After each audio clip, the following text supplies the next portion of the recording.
Pokemon Pearl was the first Pokemon game that I played.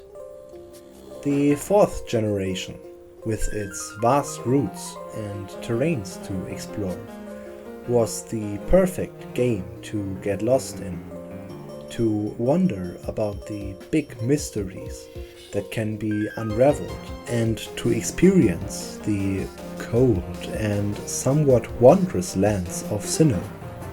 And among all these locations, the region I was always most interested in was Mount Coronet.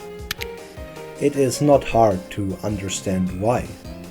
The duality between the earthy, chaotic cave systems and the snowy, lonely, almost poetic outside spots make Mount Coronet perfect for the big climax of Team Galactic. The fact that you have to start from the bottom, slowly making your way up to the top, and the spear pillar also adds to the mythic nature of the legendary Pokemon themselves. Yet there is one element which oftentimes is being overlooked: the music and composer Go Ichinose's usage of effective dissonance. The first thing to note is that the tempo is at 150 BPM. This is to evoke a feeling of constant movement and uneasiness. Now let's look at the chords. In the first few bars there is an interplay between a F minor 6 chord and a D sharp minor 6 chord. These two chords are unresolved and create even more tension and uneasiness. You could be attacked by someone or something at any moment. Then the melodies come in, one very high, the other very low, but they almost never play simultaneously, supporting this idea of duality even further. Now it starts to get very interesting. The F minor 6, D sharp minor 6 idea falls apart, and we get into an even greater area of dissonance, this time with the usage of intense chromaticism. The harmony simply returns to its original form though. It has found itself again.